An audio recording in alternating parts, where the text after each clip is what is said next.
नमस्कार दोस्तों, मैं मनोज यादव एक बार फिर स्वागत करता हूं आपका देवभूमि आईएएस एकेडमी में। तो दोस्तों, जैसा कि हम मध्य प्रदेश की श्रृंखला को आगे बढ़ाते हुए मध्य प्रदेश सामान्य अध्ययन की श्रृंखला को हमने शुरू किया था, जिसके अंतर्गत पहले पार्ट में हमने पढ़ा था मध्य प्रदेश का गठन, द्वितीय पार्ट में पढ़ा था हमने मध्य प्रदेश का सामान्य परिचय, और आज हम पढ़ने जा रहे हैं मध्य प्रदेश की प्राकृतिक संरचना या मध्य प्रदेश को भौगोलिक आधार पर कितने भागों में बांटा गया है। तो दोस्तों, जैसा कि लास्ट लेक्चर में हमने आपसे डिस्कस किया था, आप ये जो मध्य प्रदेश देखते हैं, मध्य प्रदेश की हमने देखी थी राजनीतिक सीमाओं के बारे में, मतलब इसके आसपास कौन कौन से राज्य स्थित हैं। इसके आसपास हमने देखा था कल 5 ये राज्यों से टोटल घिरा हुआ था। इसके अलावा इसको कितने जिलों में बांटा गया है, कितने संभाग में बांटा गया है, इत्यादि जानकारी जो कि एक सामान्य परिचय के अंतर्गत आती है, वो हमने कल कहाँ देखी थी, आपके सामान्य परिचय वाले लेक्चर में। तो आज हम देखने वाले हैं दोस्तों इसका प्राकृतिक विभाजन, यानी प्राकृतिक विभाजन में क्या देखेंगे, तो हम देखेंगे इसकी भौगोलिक संरचना, यानी नदी, पर्वत, पठार, मैदान इत्यादि के आधार पर मध्य प्रदेश को कुल कितने भागों में बांटा गया है, वो चीज़ें हम सारी देखने वाले हैं। देखो, कोई भी प्रदेश होता है दोस्तों, उसके 2 प्रकार के विभाजन होते हैं। एक होता है उसका राजनीतिक विभाजन और दूसरा होता है भौगोलिक विभाजन। राजनीतिक विभाजन के अंतर्गत हम देखते हैं कि उसको हमने अपनी सुविधा के अनुसार कितने जिलों में बांटा है, कितने राज्यों में बांटा है, या वो कौन कौन से राज्यों से घिरा हुआ है, ये सारी चीज़ें अपन देखते हैं। लेकिन भौगोलिक विभाजन के अंतर्गत क्या देखते हैं दोस्तों, तो उसके अंतर्गत आने वाले पर्वत, पठार, मैदान, नदियाँ इत्यादि के आधार पर उसको अपन कितने भागों में बांट सकते हैं, वो उसका भौगोलिक विभाजन कहलाता है। यदि मुख्य रूप से देखा जाए तो अपन को इसमें यही चीज़ देखनी होती है कि यहाँ पे कौन कौन से पर्वत हैं, कौन कौन से पठार हैं, कौन कौन से मैदान हैं, कौन कौन सी नदियाँ हैं इत्यादि चीज़ें। तो उन सभी चीज़ों का अपन गहन डिस्कशन आज करने वाले हैं। तो सबसे पहले दोस्तों, यदि आपने जो पुराने लेक्चर नहीं देखे हैं मध्य प्रदेश का गठन या मध्य प्रदेश का सामान्य परिचय, तो आप वो हमारे लिस्ट में जाके प्रीवियस लेक्चर्स में देख सकते हैं, जहां से आपको सामान्य जानकारी मध्य प्रदेश की मिल जाएगी। उसके बाद आगे आज हम शुरू करते हैं मध्य प्रदेश की प्राकृतिक संरचना। तो चलिए आगे बढ़ते हैं। तो दोस्तों, यदि मध्य प्रदेश की प्राकृतिक संरचना की बात करें तो आपके सामने जो मैप दिखाई दे रहा है, आप ये जो मैप देख पा रहे होंगे, तो इसमें हम देखेंगे कि मध्य प्रदेश को मुख्यतः 3 भागों में बांटा गया है। कौन कौन से भागों में, यदि आप यहाँ पे देखें तो एक भाग यहाँ से इसका डिवीजन किया जाता है, यानी नर्मदा सोन घाटी। आप ये जो देख रहे हैं, यहाँ से इसको विभाजित करते हुए ऊपर का पूरा हिस्सा जो होता है, इसको बोला जाता है मध्य उच्च प्रदेश। दूसरा विभाजन यदि बात किया जाए तो आप जो निचला भाग देख रहे हैं यहाँ पे सतपुड़ा प्रदेश, यानी इसको या फिर सतपुड़ा मैकल श्रेणी भी कहा जाता है, या फिर इसको सतपुड़ा प्रदेश के नाम से जाना जाता है। तीसरा भाग आप देखेंगे, आप ये छोटा सा पठार देख रहे हैं जिसको बोला जाता है बघेलखंड का पठार। तो ये तो होगा दोस्तों मुख्य रूप से 3 भागों में बांटने वाली बात। लेकिन यदि टोटल भौतिक प्रदेशों की बात करें तो पहले वाले भाग को भी 5 भागों में बांटा गया है इस तरीके से। यदि हम टोटल यानी संपूर्ण मध्य प्रदेश को अगर भौगोलिक प्रदेश में बांटना चाहें तो टोटल 7 प्रकार के प्रदेश हमारे यहाँ पे पाए जाते हैं। तो पहला कौन सा होगा, तो यहाँ पे देखेंगे मालवा का पठार। दूसरा कौन सा होगा, तो यहाँ पे होगा मध्य भारत का पठार। तीसरा कौन सा होगा, बुंदेलखंड का पठार, जो कि आपका यहाँ से होते हुए और यहाँ पे आप आओगे तो यहाँ पे आपको टीकमगढ़, छतरपुर, पन्ना ये वाला क्षेत्र मिलेगा। इसका कुछ भाग यहाँ पे बुंदेलखंड के पठार में शामिल रहता है। उसके नीचे आएंगे तो आपको मिलेगा यहाँ पे रीवा पन्ना का पठार, और उसके नीचे आएंगे तो फिर यहाँ पे आपको पश्चिम से लेकर पूर्व तक पूरा एक सिंगल लाइन में आपको दिखाई दे रहा होगा नर्मदा सोन घाटी। ये संपूर्ण क्षेत्र आपका कहलाता है मध्य उच्च प्रदेश। फिर इसके बाद यदि नीचे आते हैं तो यहाँ पे आपको मिलेगा सतपुड़ा प्रदेश, और यहाँ पे आपको मिलेगा बघेलखंड का पठार। तो ये पूरा डिस्कशन आपको समझ में आ गया होगा किस प्रकार से मध्य प्रदेश को टोटल 7 प्राकृतिक प्रदेश या भौतिक प्रदेशों में बांटा गया है। दोस्तों, एक चीज़ बताना चाहेंगे, यदि अपन बात करें 2000 से पहले की, जैसा कि हमने देखा था कि मध्य प्रदेश का जो नवीन स्वरूप है वो हमको 2000 से दिखाई देता है। तो यदि 2000 से पहले की बात करें तो 2000 से पहले हमारे यहाँ पे कुल 9 भौतिक प्रदेश हुआ करते थे, जो कि आज हम 7 देख रहे हैं। वो उस टाइम पे कितने हुआ करते थे, 9 भौतिक प्रदेश, जो कि आज के समय में कहाँ पे चले गए, छत्तीसगढ़ में चले गए। यदि वो कौन कौन से प्रदेश थे उनकी बात करें तो वो पहला आपका था महानदी बेसिन और दूसरा था दंडकारण्य का पठार। दोनों चीज़ें हम छत्तीसगढ़ में देखते हैं। उससे अपन को ज़्यादा मतलब नहीं है, क्योंकि अपन को छत्तीसगढ़ के बारे में इतना डीप डिस्कशन नहीं करना है। अपन एमपीपीएससी की तैयारी कर रहे हैं, मध्य प्रदेश से संबंधित एग्जाम की तैयारी कर रहे हैं, तो अपन को मध्य प्रदेश के बारे में ही पढ़ना है डीपली। तो देखिए दोस्तों, यहाँ पे क्या होता है, जब भी आप किसी भी पठार के बारे में या किसी भी भौतिक प्रदेश के बारे में पढ़ रहे होते हैं तो आपको वहाँ की क्या क्या जानकारी होनी जरूरी है, ये सबसे पहले आपको जानना बहुत ज़्यादा जरूरी है। यदि आप किसी भी भौतिक प्रदेश के बारे में पढ़ रहे हैं तो आपको वहाँ का सबसे पहले क्षेत्रफल पता होना चाहिए, वो टोटल कुल मध्य प्रदेश का कितना होता है, उसका निर्माण किस प्रकार की चट्टानों से हुआ है, कैसे उसका निर्माण हुआ है, वहाँ की जलवायु कैसी है, उसकी औसत ऊंचाई क्या होगी, वर्षा वहाँ पे कैसी होती है, मिट्टी, फसल, नदियाँ इत्यादि, आपको सारी चीज़ों की जानकारी होनी चाहिए। क्योंकि अपन भौगोलिक प्रदेश पढ़ रहे हैं तो भौगोलिक चीज़ों में क्या क्या आता है दोस्तों, ये सब सारी चीज़ें आएंगी ना। मत जैसे आपका क्षेत्रफल हो गया, निर्माण हो गया, जलवायु, वर्षा, मिट्टी, फसल, नदियाँ इत्यादि चीज़ें आपकी भौगोलिक प्रदेश में आती हैं। तो दोस्तों एक बार इसको डीपली आप देख लीजिए, फिर इसके बाद अपन जो अगले चरण में पढ़ने जा रहे हैं वो अपन को एक एक तरीके से, यानी अपन पहले मालवा का पठार को काफ़ी डीपली पढ़ेंगे, इसमें कौन कौन सी चीज़ें आती हैं, इसका क्षेत्रफल क्या होगा, इसकी ऊंचाई क्या होगी, इसका निर्माण कैसे हुआ है, वो सब चीज़ें देखेंगे। ऐसे अपन क्रमवार तरीके से पूरे 7 प्रदेश को देखेंगे। यहाँ पर एक चीज़ और बताना चाहेंगे दोस्तों कि आप ये सतपुड़ा मैकल श्रेणी देख रहे हैं, सतपुड़ा मैकल श्रेणी यानी लगभग यहाँ से लेकर के यहाँ तक, इसको देखा जाए तो ये जो सतपुड़ा प्रदेश है इसी को सतपुड़ा मैकल श्रेणी भी बोला जाता है। इसको फर्दर अपन दोस्तों क्या होता है 3 भागों में बांटते हैं। जैसा कि सतपुड़ा है तो सतपुड़ा को अपन 2 भागों में बांटेंगे, जिसको अपन बोलेंगे पश्चिमी सतपुड़ा और पूर्वी सतपुड़ा। और यहाँ पे आप जो लास्ट में देख रहे हैं यहाँ पे आपकी कहलाती है मैकल श्रेणी। ठीक है दोस्तों, तो अपन जब वो आएंगे सतपुड़ा प्रदेश के बारे में पढ़ेंगे तो उसको अपन और डीपली देखेंगे, कौन कौन से 3 उसके उपभाग किए गए हैं। और बेसिकली अपन को इन 7 भागों के बारे में पढ़ना है। 7 कौन कौन से हो गए दोस्तों, तो मालवा का पठार, मध्य भारत का पठार, बुंदेलखंड का पठार, रीवा पन्ना का पठार, नर्मदा सोन घाटी, सतपुड़ा प्रदेश और बघेलखंड का पठार। तो दोस्तों सबसे पहले अपन देखते हैं मालवा के पठार के बारे में। तो दोस्तों मालवा के पठार की यदि बात करते हैं तो आपको मैप में मालवा का पठार कुछ यहाँ पे दिखाई दे रहा होगा। यदि दोस्तों ध्यान रखना, यदि आप लोग एमपीपीएससी मेंस की तैयारी कर रहे हैं या फिर मेंस के लिए आप लिखने वाले हैं तो ये क्वेश्चन आपके एमपीपीएससी मुख्य परीक्षा के लिए बहुत ही फेवरेट क्वेश्चनों में से एक माना जाता है, जिसके अंतर्गत आपका हर साल लगभग एक क्वेश्चन यहाँ से बनता है। तो यदि आप मेंस में लिखना चाहें तो मेंस में लिखने का तरीका दोस्तों आपका क्या होगा, तो सबसे पहले आप कोई भी पठार के बारे में बताएं तो उसकी सबसे पहले आप उसकी भौगोलिक स्थिति को बताएं, यानी वो मध्य प्रदेश में कहाँ पर स्थित है। तो यदि अपन मालवा के पठार की दोस्तों बात करें तो मालवा के पठार के अपन को सबसे पहले स्थिति में बताना होगा कि वो चारों तरफ से किन चीज़ों से घिरा हुआ है। तो यदि इस क्रम में देखें दोस्तों तो मध्य प्रदेश के यदि हम मालवा के पठार के दक्षिण में देखें तो यहाँ पे आपकी नर्मदा नदी दिखती होगी, यानी अपन क्या लिखेंगे, मालवा का पठार कहाँ पर स्थित है। तो उसकी यदि दक्षिण दिशा की बात करें तो दक्षिण में क्या दिखाई देगी आपको, नर्मदा नदी दिखाई देगी। यदि इसके उत्तर पश्चिम में बात करें तो यहाँ पे क्या आपको राजस्थान दिखाई देगा, यानी उत्तर पश्चिम इस साइड अपन ने कल देखा था तो यहाँ पे आपको क्या राजस्थान वाला क्षेत्र पूरा दिखाई देता है, यानी उत्तर पश्चिम में ये राजस्थान से घिरा हुआ है। और इसके बाद यदि बात करें इसके उत्तर में तो उत्तर में किससे घिरा होगा, ये मध्य भारत के पठार से घिरा होगा।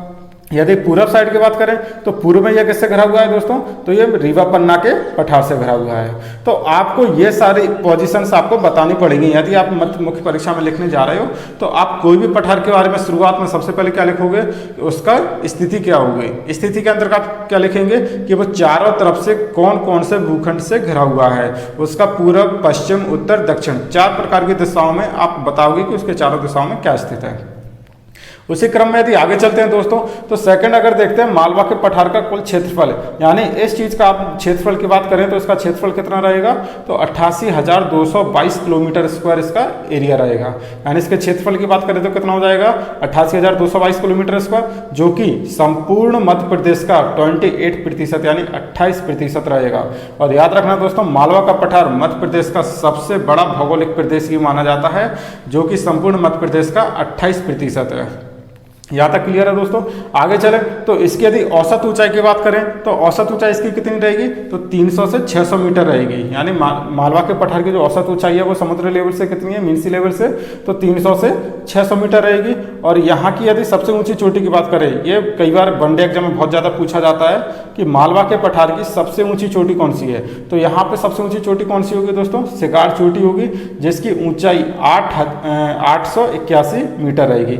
इसके अलावा यहाँ पे और भी चोटियां हैं, जैसे जानापाव की अगर बात की जाए तो 854 मीटर इसकी ऊंचाई रहेगी। इसके अलावा धजारी की चोटी भी यहाँ पर है, गोमनपुर की चोटी यहाँ पर है। तो ये कुछ प्रमुख चोटियां जिनके नाम आपको नॉर्मली याद रखने हैं। अगर इसके निर्माण की बात करें दोस्तों तो ये किस चीज़ से बना हुआ है, तो मालवा के पठार का जो निर्माण हुआ है वो दक्कन ट्रैप के लावा व बेसाल्टिक चट्टानों के स्तरीकरण से हुआ है। यानी आपने भूगोल में पढ़ा होगा जब पृथ्वी का निर्माण हो रहा था तो क्या हुआ था उस टाइम पे, तो पृथ्वी के गर्भ से क्या निकलता है दोस्तों, तो वहां से लावा निकलता है, बिल्कुल लाल एकदम रक्त तप्त जो होता है लावा निकलता है, और उसके ठंडे होने से दक्कन प्रदेशों का निर्माण होता है, और उसके स्तरीकरण से ही जो है आपके मालवा के पठार का निर्माण हुआ है। तो यहाँ पर आप देखेंगे दोस्तों, जब लावा जो ठंडा होकर जो जब भी ठंडा होता है तो उससे क्या बनती है, काली मिट्टी बनती है। तो यहाँ पर जो आपके आगे आने पर देखेंगे वहाँ पे क्या काली मिट्टी भी पाई जाएगी। तो इसका निर्माण जो मुख्यतः किससे हुआ है, दक्कन ट्रैप की लावा व बेसाल्ट चट्टानों के स्तरीकरण से हुआ है। यदि यहाँ की जलवायु की बात करें दोस्तों, तो यहाँ पर सम जलवायु पाई जाती है। सम जलवायु मतलब ना तो अधिक गर्मी होगी और ना ही अधिक यहाँ पे सर्दी होगी। इसकी जलवायु के संबंध में दोस्तों एक आपने इतिहास में पढ़ा होगा कि एक जो विदेशी यात्री होता है जिसका नाम होता है फाहियान। जब संपूर्ण मध्य प्रदेश के भ्रमण पर निकलता है तो वह क्या पाता है, वह लास्ट में जाते हुए स्टेटमेंट देता है कि जो मालवा की जलवायु है, यानी मालवा के पठार की जलवायु है, वह विश्व की श्रेष्ठतम जलवायु है। श्रेष्ठतम जलवायु मतलब यहाँ पर ना तो ज़्यादा गर्मी पड़ती है और ना ही ज़्यादा सर्दी पड़ती है, यानी रहने के लिए सबसे उपयुक्त जलवायु जो है वो आपकी कहाँ की होगी, मालवा के पठार की होगी दोस्तों। तो जलवायु यहाँ पे कैसी रहेगी, सम जलवायु, ना ज़्यादा गर्मी रहेगी और ना ज़्यादा सर्दी पड़ेगी। यहाँ के वर्षा की बात करें तो वर्षा 50 से 75 सेंटीमीटर होती है दोस्तों। काली मिट्टी की बात करें तो मिट्टी की बात करें तो यहाँ पे काली मिट्टी पाई जाएगी। फसल की बात करें तो ध्यान रखना यहाँ पे सोयाबीन की फसल है, यानी जो सोयाबीन आप देखते हैं यहाँ पे सबसे ज़्यादा होता है, यानी सोयाबीन की फसल हो गई, कपास हो गया, गेहूँ हो गया, ज्वार हो गया इत्यादि यहाँ की प्रमुख फसलें हैं। नदियों की बात करें तो यहाँ पे चंबल नदी जो कि आपके इंदौर से निकलती है, चंबल नदी हो गई, क्षिप्रा नदी हो गई, जो कि आपकी उज्जैन में यदि हम देखते हैं, उज्जैन में आपका एक मेला लगता है जिसको बोला जाता है कुंभ का मेला, प्रत्येक 12 साल में। अभी रिसेंटली 2016 में लगा था शायद। और जो अपना उज्जैन कुंभ का मेला लगता है वो क्षिप्रा नदी के किनारे पर ही लगता है। और महाकालेश्वर के लिए फेमस है आपका उज्जैन, जो कि क्षिप्रा नदी के तट पर स्थित है। इसके अलावा पार्वती नदी हो गई, बेतवा नदी हो गई, माही नदी यहाँ की प्रमुख नदियाँ हैं। तो मालवा के पठार में इतनी सारी चीज़ें आपको जानकारी बहुत ही जरूरी है, कम से कम इतनी चीज़ें तो पता होनी चाहिए। इसके अलावा एक चीज़ और है दोस्तों, यहाँ पे मालवा के पठार में क्या होता है, आपको यहाँ पे जिलों के नाम भी बताने पड़ते हैं। यदि आप मुख्य परीक्षा लिख रहे हैं तो आपको लगभग 5-6 जिलों के नाम यहाँ पे बताने पड़ेंगे जो प्रमुख रूप से इसमें आते हैं। तो यदि हम इसमें बात करें तो सबसे पहले आपका इंपोर्टेंट शहर होगा इंदौर, फिर उसके बाद उज्जैन, भोपाल, रतलाम, धार, ऊपर आ जाओ तो मंदसौर हो गया, नीमच हो जाएगा, राजगढ़ हो जाएगा। ये इतने सारे जिले लगभग इसमें आते हैं। और यदि बात यह कर्क रेखा की, तो कर्क रेखा जो होती है वो मालवा के पठार के बिल्कुल मध्य से होकर गुजरती है, या फिर अपन ये बोल सकते हैं कर्क रेखा जो है मालवा के पठार को 2 भागों में बांटती है लगभग। और इतनी सारी चीज़ें क्लियर हो गई दोस्तों। इसके अलावा जो क्या है यहाँ पे मध्य प्रदेश मालवा के पठार से क्या होता है, कई सारी नदियों का उद्गम भी होता है यहाँ से। तो ध्यान रखना, मालवा के पठार को स्पेशली यानी मध्य प्रदेश को तो नदियों का मायका बोला ही जाता है, लेकिन मध्य प्रदेश को भी नदियों का मायका क्यों बोला जाता है, क्योंकि मालवा के पठार से कई सारी नदियों का उद्गम होता है, छोटी बड़ी। तो ये नदियों की दृष्टि से बहुत ज़्यादा महत्वपूर्ण पठार है। और यहाँ पर अगर बात की जाए मतलब इन सारी चीज़ों का अपन को इतना याद रखना है कम से कम। तो ये सारी चीज़ें क्लियर हो गई। अब इसके आगे पढ़ते हैं दोस्तों, आगे देखते हैं अपन मध्य भारत का पठार। तो मध्य भारत का पठार जो होगा वो कहाँ पर होगा, यानी आपका अगर यहाँ से देखें, यानी मंदसौर, नीमच, मंदसौर वाले इलाके से ऊपर से होते हुए जाता है और यहाँ पे गुना, अशोकनगर और यहाँ पे आपके ग्वालियर, भिंड, मुरैना, ये सारे जिले आ जाते हैं। ये इन सारे जिलों में आपका कौन सा पठार होगा, तो ये कहलाएगा आपका मध्य भारत का पठार। तो यदि मध्य भारत के पठार की स्थिति की बात करें तो यहाँ पे क्या होगी, इसके उत्तर व उत्तर पश्चिम, यानी मध्य प्रदेश के कहाँ पर स्थित है, तो उत्तर और उत्तर पश्चिम में ये स्थित रहेगा। इसकी दक्षिणी सीमा पर क्या है, मालवा का पठार हो जाएगा, पश्चिम में राजस्थान हो जाएगा। उत्तर में देखें तो यहाँ पे दोस्तों क्या है, गंगा यमुना का मैदान है। तो इसको पश्चिम, इसके यदि यहाँ पर बात करें उत्तर दिशा में तो यहाँ पे यमुना का मैदान हो जाएगा और पूर्व में इसके बुंदेलखंड का पठार हो जाएगा। ये इसकी सीमाएं हो गई। अब इसके बात करते हैं इसके क्षेत्रफल की। तो इसका क्षेत्रफल कितना रहेगा दोस्तों मध्य भारत के पठार का, तो इसका क्षेत्रफल रहेगा 32,896 किलोमीटर स्क्वायर, जो कि संपूर्ण मध्य प्रदेश का लगभग 10.7% होगा। यदि इसकी ऊंचाई की बात करें तो औसत ऊंचाई इसकी रहेगी कितनी, 300 से 500 मीटर। इसका निर्माण कैसे हुआ दोस्तों, ये इंपॉर्टेंट है। देखिए यहाँ पे आप क्या देखेंगे, यहाँ पे आपने मध्य प्रदेश में आप देखोगे यहाँ पे आपकी एक विंध्यन श्रेणी है, यहाँ पे आपका विंध्य पर्वत हो जाएगा, यहाँ पे आपका सतपुड़ा हो जाएगा। तो इसका जो निर्माण है दोस्तों वो कैसे हुआ है, विंध्यन शैल समूह के अपरदन से हुआ है। यहाँ पे आपकी विंध्यन शैल वो श्रेणी रहेगी, तो इसका जो निर्माण किससे होगा, विंध्यन शैल समूह के अपरदन से और नर्मदा यहाँ पे जो चंबल नदी होती है, चंबल नदी के निक्षेपण से। आपने देखा होगा यदि अब भिंड मुरैना तरफ आपने कभी वहाँ पे शायद घूमने गए हों या फिर वहाँ के रहने वाले हों, तो आप देखते होंगे कि वहाँ पर चंबल नदी द्वारा बहुत बड़े बड़े बीहड़ों का निर्माण हुआ है, जो कि वहाँ पर रहने वाले मतलब काफ़ी डकैतों के लिए काफ़ी ज़्यादा फेमस रहा है। तो इसका जो निर्माण है मुख्यतः किससे हुआ, चंबल नदी के निक्षेपण से हुआ है। मतलब निक्षेपण मतलब क्या होता है दोस्तों, जब चंबल नदी बहती है तो वो क्या होता है, काफ़ी तीव्र गति से बहती हुई जाती है और वो अपने आसपास की मिट्टी का अपरदन कर देती है और गहरी गहरी कई खाइयों और खाड़ियों का निर्माण करती हुई जाती है, तो जिसके कारण इसका निर्माण हुआ है यहाँ पे। अगले में देखेंगे, यदि बात करें यहाँ की जलवायु की, तो यहाँ पे जलवायु कैसी पाई जाती है, तो यहाँ की जलवायु होगी आपकी उष्ण जलवायु। उष्ण जलवायु मतलब यहाँ पर आप देखते होंगे अधिक गर्मी पड़ती है और अत्यधिक सर्दी पड़ती है। यदि आप इस क्षेत्र से बिलोंग करते होंगे, यानी भिंड मुरैना ग्वालियर इस क्षेत्र से आप रहने वाले होंगे, तो आप लोग इस बात को समझ सकते होंगे कि यहाँ पर गर्मियों में तो अत्यधिक गर्मी पड़ती है और सर्दियों में बात करें तो अत्यधिक सर्दी पड़ती है। यदि गर्मी की बात करें तो यहाँ पर रिसेंटली अभी पिछले 1-2 साल में ट्रेंड चला है कि यहाँ पे जो तापमान होता है वो लगभग 48-49 और इवन कई बार तो 50 डिग्री सेल्सियस तक को ये टच कर जाता है। और वहीं सर्दियों की बात करें तो सर्दियों में यहाँ पर जो तापमान है वो लगभग 4-5 यानी 6 डिग्री तक अप्रॉक्स यहाँ पे पहुँच जाता है समथिंग। तो यहाँ की जलवायु कैसी होगी, उष्ण जलवायु, मतलब गर्मियों में अत्यधिक गर्मी पड़ेगी और सर्दियों में अत्यधिक सर्दी पड़ेगी। वर्षा की बात करें तो यहाँ पे 50 से 75 सेंटीमीटर वर्षा होगी। मिट्टी यहाँ पे जलोढ़, जैसा कि हमने बताया है, यहाँ पे कौन सी चंबल नदी जो होती है वो बीहड़ों का निर्माण करती हुई जाती है। तो चंबल नदी जब जाती है तो अपने साथ में क्या करती है, कई सारी रेत अपने साथ में लेके चलती है या फिर एक उपजाऊ मिट्टी साथ में लेके चलती है और वह अपने आसपास के क्षेत्र में जहाँ से वह बहती हुई जाती है वहाँ पे एक मिट्टी बिछाती हुई जाती है जो कि बहुत ज़्यादा उपजाऊ होती है, उसको बोला जाता है जलोढ़ मृदा। तो यहाँ पर मिट्टी किस प्रकार की पाई जाएगी, यहाँ पे मिट्टी पाई जाएगी जलोढ़ मृदा। यहाँ पे फसल की बात करें तो यहाँ पे सबसे ज़्यादा होती है सरसों की फसल।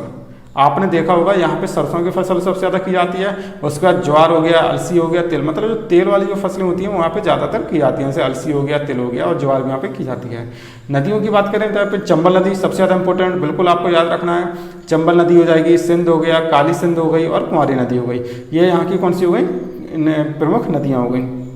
इसके बाद यदि दोस्तों बात करें इसके भौगोलिक प्रदेश में आने वाले प्रमुख जिले कौन से हैं, तो इसके भौगोलिक प्रदेश में कौन कौन से जिले आएंगे दोस्तों, तो यहाँ पर यदि आप बात करें तो ग्वालियर हो जाएगा, यहाँ पे शिवपुरी हो जाएगा, यहाँ पे भिंड हो जाएगा, मुरैना हो जाएगा और श्योपुर हो जाएगा, गुना, नीमच, मंदसौर। यानी यहाँ पे आपको इतने सारे जिले आपको कम से कम याद रखने हैं, 4-5 जिले ज़्यादा नहीं है।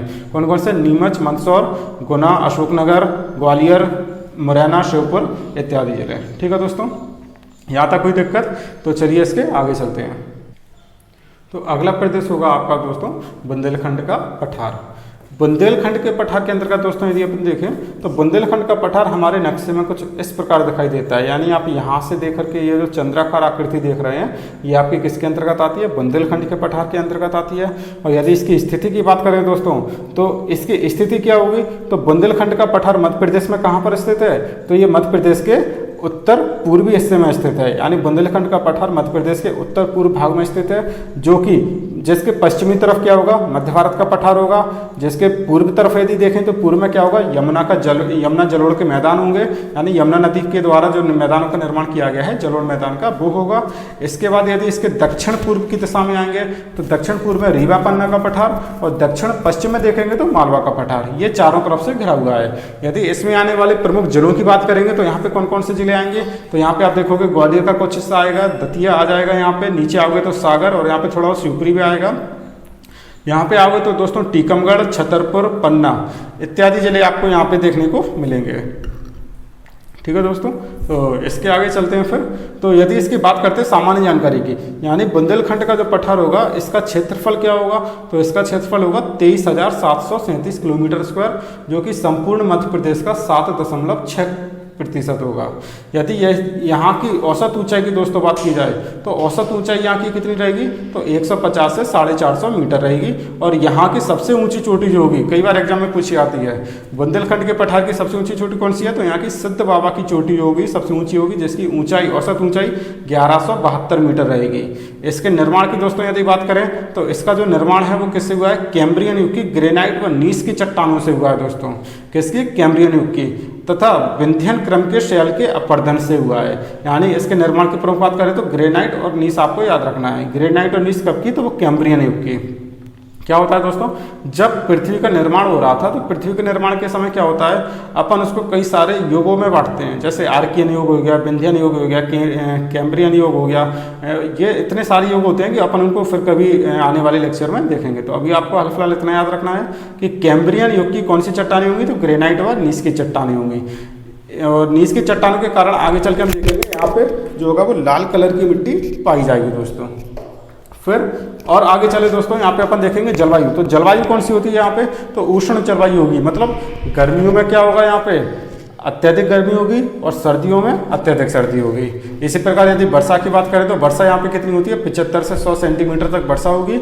मिट्टी की बात करें तो लाल काली मिट्टी, जैसे कि मैंने बताया था नीस की चट्टानें पाई जाती हैं, जिसके कारण यहाँ पे लाल मिट्टी और लाल काली मिट्टी का निर्माण हुआ। काली मिट्टी क्यों, क्योंकि यहाँ पे दोस्तों अपन देखेंगे बगल में कौन सा मालवा का पठार है, तो उसका कहीं ना कहीं थोड़ा बहुत असर रहता है और कुछ ना कुछ उसका भाग यहाँ पे भी आ जाता है, जिसके कारण यहाँ पे काली मिट्टी का निर्माण हुआ है। फिर यहाँ पे फसलों की दोस्तों बात करें तो फसलों में यहाँ पे गेहूं की फसल सबसे ज़्यादा इंपॉर्टेंट रहेगी। कौन सी, गेहूं की फसल मुख्य रूप से की जाती है। इसके अलावा सरसों, ज्वार, तिल इत्यादि फसलें भी यहाँ पे की जाती हैं। नदियों की बात करें तो यहाँ पे बेतवा नदी, यहाँ पर बेतवा नदी सबसे इंपॉर्टेंट नदी है, बेतवा हो गई। इसके अलावा सिंध नदी, धसान, केन, ये इत्यादि यहाँ की प्रमुख नदियाँ हो गई।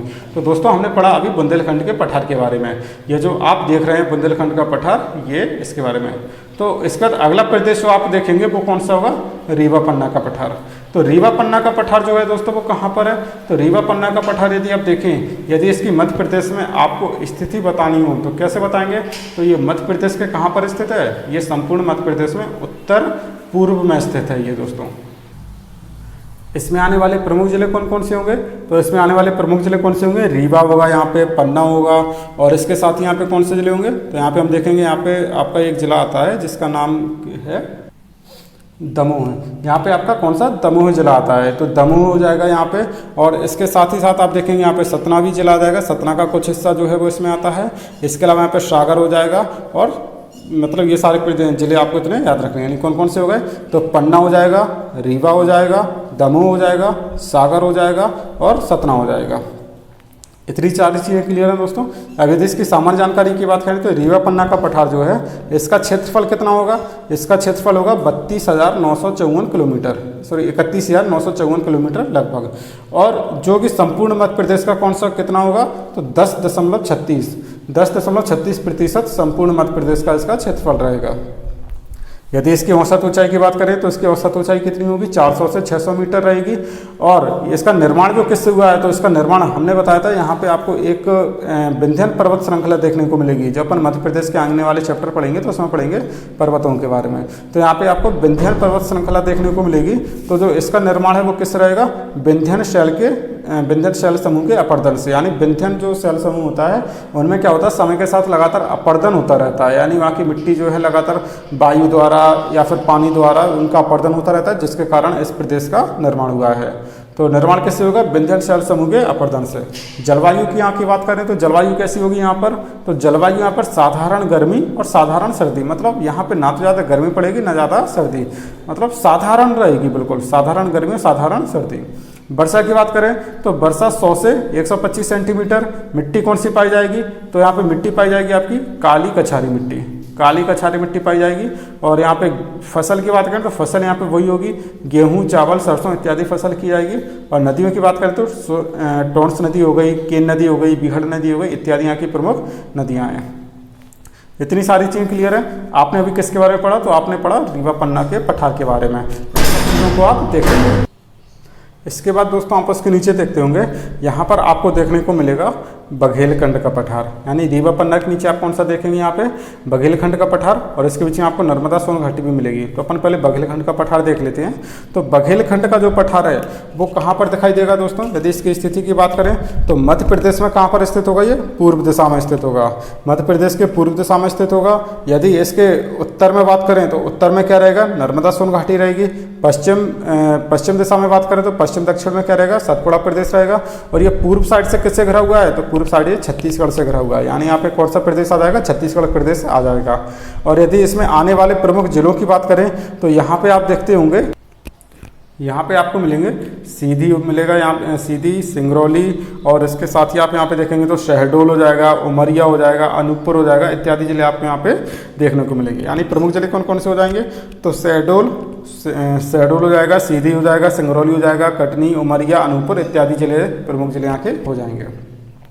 यदि बात करें सामान्य जानकारी की, तो इसका जो क्षेत्रफल होगा, ध्यान रखना दोस्तों, बघेलखंड का पठार जो है वो मध्य प्रदेश का सबसे छोटा पठार रहेगा। सबसे बड़ा पठार कौन सा था, मालवा का पठार, और सबसे छोटा कौन सा रहेगा, बघेलखंड का पठार।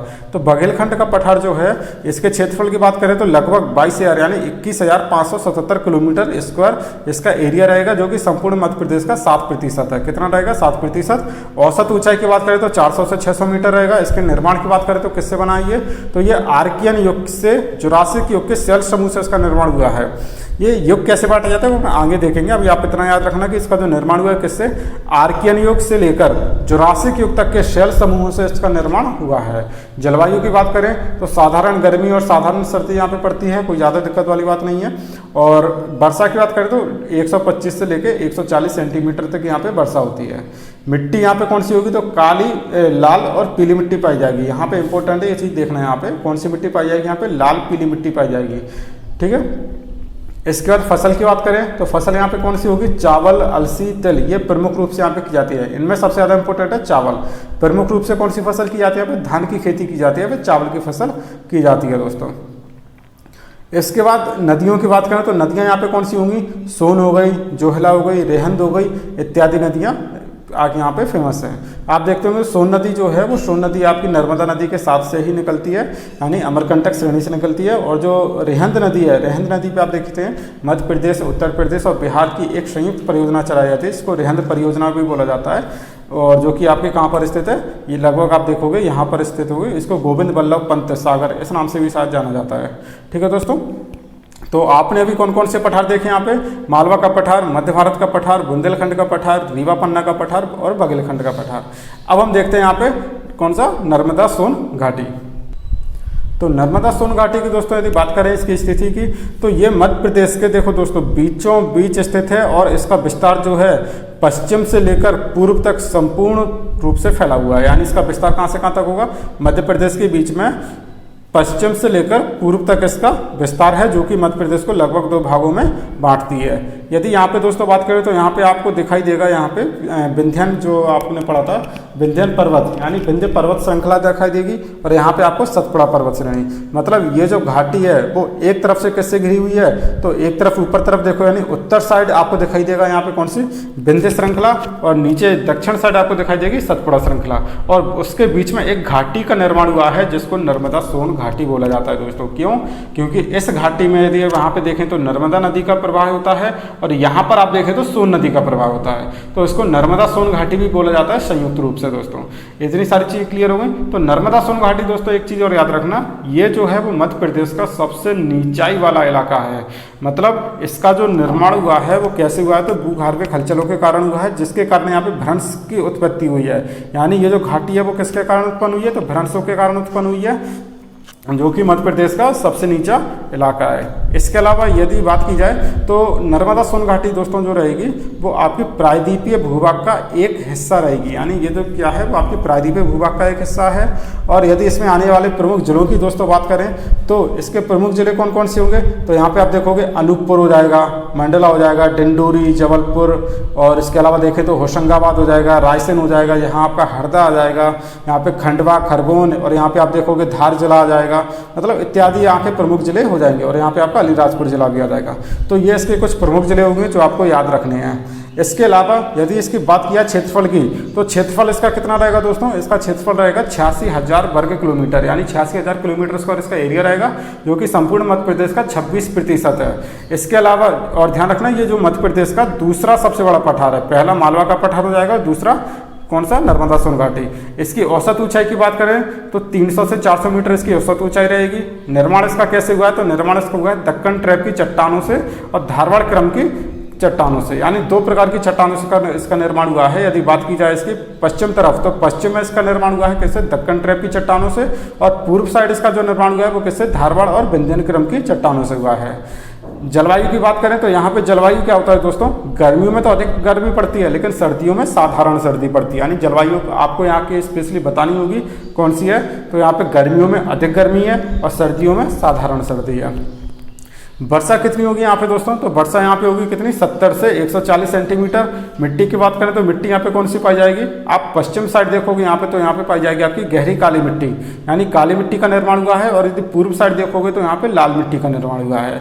फसल की बात करें तो अगेन आपकी पश्चिम साइड यहाँ पे कौन सी फसल की जाएगी, कपास की फसल सबसे ज़्यादा की जाएगी। आप देखते होंगे यहाँ पे खंडवा खरगोन को सुनहरे जिले भी बोला जाता है, किस वजह से, कपास की वजह से। तो यहाँ पे कपास की फसल पश्चिम साइड की जाएगी। और पूर्व की साइड आएंगे तो यहाँ पे आपको धान यानी चावल और मध्य में आपको सोयाबीन और मूंगफली इत्यादि फसल आपको देखने को मिलती है।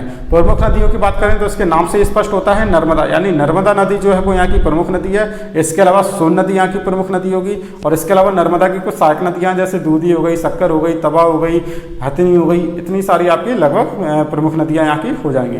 तो ये आपकी रही दोस्तों कौन सी, नर्मदा सोन घाटी, जो कि आपकी पश्चिम से लेकर पूर्व तक स्थित है। इसके बाद अगला जो अंतिम रहेगा दोस्तों वो रहेगा आपका सतपुड़ा प्रदेश। सतपुड़ा प्रदेश के बारे में दोस्तों आप क्या पढ़ोगे, सतपुड़ा प्रदेश सबसे पहले तो आप दोस्तों याद रखना कि मध्य प्रदेश में ये कहाँ पर स्थित है, तो मध्य प्रदेश के सबसे दक्षिण में स्थित है। यानी सबसे दक्षिणतम प्रदेश कौन सा होगा आपका, सतपुड़ा प्रदेश होगा, जो कि मुख्य रूप से आपका 3 भागों में बटा हुआ है। 3 भागों में कैसे, पहले भाग की बात करें तो यहाँ पे आप देखेंगे पश्चिमी प्रदेश, इसको 3 भागों में बांटा गया है। यहाँ पे आपका पश्चिमी प्रदेश, ये आपका हो जाएगा पूर्वी प्रदेश यानी पश्चिमी सतपुड़ा, पूर्वी सतपुड़ा, और यहाँ पे आपकी जाएगी मैकाल श्रेणी। तो पूर्वी जो यहाँ पे आप देखोगे पश्चिमी सतपुड़ा, इसको बोला जाता है राजपीपला। क्या बोला जाता है, यानी अगर बात करें सतपुड़ा मैकाल श्रेणी तो इसको सबसे जो पश्चिमी भाग होगा उसको बोलेंगे सतपुड़ा पर्वत श्रेणी, सतपुड़ा श्रेणी, और इसको राजपीपला श्रेणी के नाम से जाना जाता है। पूर्वी सतपुड़ा यानी जो कि इसके मध्य में स्थित होगा, तो पूर्वी सतपुड़ा जो है उसको महादेव श्रेणी के नाम से भी जाना जाता है। महादेव श्रेणी काफ़ी फेमस है अपने आप में, आपने पचमढ़ी वगैरह इन सभी का नाम सुना होगा, तो पचमढ़ी जो है आपका महादेव श्रेणी में स्थित है। इसके बाद यहाँ पे देखें तो मैकाल यानी सबसे पूर्वी साइड यहाँ पे देखोगे तो यहाँ पे आपको मैकाल श्रेणी दिखाई देगी। तो यहाँ पे कौन सी हो जाएगी, मैकाल श्रेणी, जहाँ पे आपने सुना होगा अनूपपुर अमरकंटक स्थित है और यहाँ से नर्मदा नदी का उद्गम होता है। इतनी सारी चीज़ें दोस्तों क्लियर है। यानी 3 भागों में पहले यहाँ पे कौन सी हो जाएगी राजपीपला, यहाँ पे कौन सी हो जाएगी महादेव, और यहाँ पे कौन सी हो जाएगी मैकाल। यानी बात करें तो पश्चिमी सतपुड़ा, पूर्वी सतपुड़ा और मैकाल। ठीक है दोस्तों, आगे बात करते हैं। तो इसके क्षेत्रफल की बात करें तो इसका जो संपूर्ण क्षेत्रफल है दोस्तों वो कितना हो जाएगा, 34,000 किलोमीटर स्क्वायर हो जाएगा, जो कि संपूर्ण मध्य प्रदेश का लगभग 11% रहेगा। इसकी ऊंचाई की बात करें दोस्तों इसी क्रम में, तो इसकी ऊंचाई कितनी रहेगी, तो इसकी ऊंचाई रहेगी 400 से 600 मीटर। और यहाँ की जो सबसे ऊंची चोटी है, बहुत ज़्यादा एग्जाम में पूछी आती है दोस्तों, रट के बिल्कुल रट के बैठ जाना इसको, तो धूपगढ़ चोटी, जो कि कहाँ पर स्थित है, पचमढ़ी में स्थित है।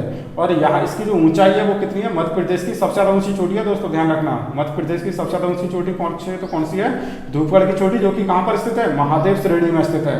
और इसकी ऊंचाई कितनी होगी, तो 1350 मीटर रहेगी। इसका निर्माण कैसे हुआ है दोस्तों, तो इसका निर्माण हम देखेंगे, इसका निर्माण हुआ है दक्कन ट्रैपी चट्टानों से, यानी दक्कन ट्रैपी चट्टानों से वो आर्कियन और धारवाड़ क्रम की चट्टानों से, 2 चट्टानों से इसका निर्माण हुआ है। यदि यहाँ पे आप देखोगे तो इसका निर्माण हुआ है दक्कन ट्रैपी चट्टानों से, यानी पश्चिमी तरफ का जो पश्चिमी साइड रहेगा वो उसका आपका दक्कन ट्रैपी चट्टानों से निर्मित रहेगा। और जो पूर्वी साइड रहेगा आपका, ये पूर्वी तरफ रहेगा, वो आपका कैसे, आर्कियन व धारवाड़ क्रम की चट्टानों से। यहाँ पे धारवाड़ क्रम की बहुत ज़्यादा फेमस चट्टान है, यहाँ पे खनिज वगैरह मिलेंगे, ऐसे आने वाले लेक्चरों में देखेंगे। यहाँ पे आपको बालाघाट में आप मैंगनीज जैसे खनिज आपको यहाँ पे देखने को मिलेंगे, जो कि किसमें, धारवाड़ क्रम की चट्टानों में रहेंगे। इसके अलावा जलवायु की बात करें दोस्तों तो यहाँ पे अत्यधिक गर्मी पड़ती है और साधारण ठंडी पड़ती है। यानी जो जलवायु लगभग आपकी सोन में होगी, नर्मदा सोन घाटी में, वही जलवायु लगभग आपकी कहाँ पाई जाएगी, सतपुड़ा प्रदेश में। वर्षा की बात करें तो यहाँ पे वर्षा जो है, ध्यान रखना दोस्तों, मध्य प्रदेश में संपूर्ण में आप ध्यान रखना, आप जब संपूर्ण मध्य प्रदेश का अध्ययन करते हैं तो यहाँ पर क्या होता है, जब आप पश्चिम से पूर्व की तरफ बढ़ते हैं तो वर्षा का मान जो है वो बढ़ता जाता है। यानी पश्चिम में वर्षा कम होगी और जैसे जैसे आप पूर्व में बढ़ते जाओगे वर्षा का मान बढ़ता जाएगा। तो पश्चिम में यदि बात करें तो यहाँ पे औसत वर्षा, पश्चिमी भाग में औसत वर्षा कितनी होती है, 55 सेंटीमीटर, और पूर्वी भाग में औसत वर्षा कितनी होती है, 140 सेंटीमीटर। इसी क्रम में आप देखते होंगे दोस्तों, यहाँ पे हमने पढ़ा था कौन सी, महादेव श्रेणी। महादेव श्रेणी में आपने सुना होगा पचमढ़ी। पचमढ़ी एक इलाका है जहां पर मध्य प्रदेश की सबसे ज्यादा बरसात रिकॉर्ड की जाती है, वो होती है 199 सेंटीमीटर। कहां पर होती है ये, पचमढ़ी में होती है। तो ध्यान रखना, मध्य प्रदेश की सबसे ज्यादा वर्षा कहां रिकॉर्ड की जाती है, महादेव श्रेणी में एक पचमढ़ी नाम का एक स्थान है जो कि होशंगाबाद जिले के अंतर्गत आता है, और वहां पर आपकी 199 सेंटीमीटर वर्षा रिकॉर्ड की जाती है। इसके अलावा बात करें दोस्तों यहाँ के मिट्टी की बात करें तो मिट्टी में अगर बात करें तो देखो पश्चिम मध्य में, यानी इसके अगर पश्चिम में बात करें तो कौन सी मिट्टी होगी, काली मिट्टी। यहाँ पे हमने बोला मालवा के पठार का असर रहता है और यहाँ पे आपको काली मिट्टी दिखाई देगी। इसके साथ में क्या होता है दोस्तों, पूर्वी भाग में देखेंगे तो आपको यहाँ पे लाल पीली मिट्टी देखने को मिलेगी, यानी यहाँ पर आपको कौन सी लाल पीली मिट्टी देखने को मिलेगी। और इसके साथ में यहाँ पे फसल की बात करें तो पश्चिम साइड में क्या होगा, ज्वार, कपास, मिर्च। यहाँ पे मिर्च के लिए बहुत फेमस है दोस्तों ये इलाका, आपका ध्यान रखना। किसके लिए, मिर्च के लिए। और कपास की तो हम बात कर ही चुके हैं दोस्तों, कपास के लिए तो है ही फेमस ही है। और तो फसल कौन सी हो जाएगी, यदि इसके पश्चिमी क्षेत्र में बात करेंगे तो कौन सी फसल होगी, ज्वार हो जाएगी, कपास हो जाएगी, मिर्च हो जाएगी। पूर्वी भाग में बात करेंगे तो मुख्य रूप से धान की फसल, यानी चावल की फसल यहाँ पे की जाती है प्रमुख रूप से। ठीक है दोस्तों, आपको पता होगा जब मध्य प्रदेश से छत्तीसगढ़ विभाजित नहीं हुआ था तो मध्य प्रदेश को धान का कटोरा भी बोला जाता था। धान का कटोरा क्यों, क्योंकि यहाँ पे आप देखेंगे तो जो मैकल वाला क्षेत्र है, मैकल श्रेणी वाला या फिर छत्तीसगढ़ वाला क्षेत्र है, यहाँ पे धान सबसे ज़्यादा की जाती है, जिसके कारण मध्य प्रदेश को धान का कटोरा भी बोला जाता था। लेकिन अब वो सारी धान दोस्तों कहाँ चली गई, छत्तीसगढ़ में चली गई, इसलिए वो धान का कटोरा का दर्जा भी किसके पास चला गया, छत्तीसगढ़ में। अब मध्य प्रदेश का शेष बचा एरिया है लगभग यहाँ पे पूर्वी साइड, यदि आप बात करें मैकल श्रेणी वाला क्षेत्र, तो यहाँ पर आपको थोड़ी बहुत धान देखने को मिलती है। प्रमुख नदियों की बात करें तो प्रमुख नदियों में दोस्तों यहाँ पे कौन सी होगी, यहाँ पे आप देखते हैं ताप्ती नदी निकलती है। बैतूल से आपको यहाँ पे कौन सी नदी निकलेगी, ताप्ती नदी। उसके साथ ही आपको बेनगंगा बर्धा जो कि महाराष्ट्र की तरफ जाती है। इसके अलावा तवा नदी जो कि आपको होशंगाबाद में निकलती है। तो ये इसकी कुछ प्रमुख नदियाँ हो जाएंगी। तो दोस्तों ये हमने देखा मध्य प्रदेश का भौगोलिक विभाजन, और मध्य प्रदेश के भौगोलिक विभाजन के अंतर्गत हमने इन टोटल 7 प्रदेशों के बारे में दोस्तों डीप में आज पढ़ा। कौन कौन से हो गए, मालवा का पठार हो गया, मध्य भारत का पठार हो गया, बुंदेलखंड का पठार हो गया, रीवा पन्ना का पठार, नर्मदा सोन घाटी, सतपुड़ा प्रदेश और बघेलखंड का पठार। तो दोस्तों ये आज का लेक्चर था जिसके अंतर्गत हमने पढ़ा मध्य प्रदेश का भौगोलिक विभाजन। मध्य प्रदेश के भौगोलिक विभाजन के अंतर्गत हमने मध्य प्रदेश को, संपूर्ण मध्य प्रदेश को 7 भौगोलिक प्रदेशों में बांटा था। और इसके साथ ही दोस्तों यदि आपने प्रीवियस लेक्चर, यानी अगर आपने प्रीवियस लेक्चर नहीं देखे हैं जिसके अंतर्गत हमने काफ़ी डीप में पढ़ाए थे आपको मध्य प्रदेश का गठन और साथ में मध्य प्रदेश का सामान्य परिचय, अगर वो लेक्चर आपने नहीं देखे हैं तो जरूर देखें दोस्तों। इससे आपको बहुत ज़्यादा आपकी नॉलेज इंप्रूव होगी और आने वाले एग्जाम में आपको काफ़ी सारा हेल्प मिलने वाली है। तो दोस्तों यहाँ पे आपको लेक्चर पसंद आता है तो प्लीज़ लेक्चर को लाइक कीजिए और हमारे चैनल को सब्सक्राइब कीजिए, बेल आइकन जरूर प्रेस कीजिए, जिससे आपको समय समय पर नोटिफिकेशन मिलते रहें। तो दोस्तों मिलते हैं अगले लेक्चर में एक नए टॉपिक के साथ, जिसके अंतर्गत हम शायद देखेंगे कि मध्य प्रदेश की प्रमुख नदियाँ या फिर उसके पर्वत पठार इत्यादि हम देखेंगे। और आज का लेक्चर यहीं समाप्त करते हैं, तब तक के लिए नमस्कार, जय हिंद।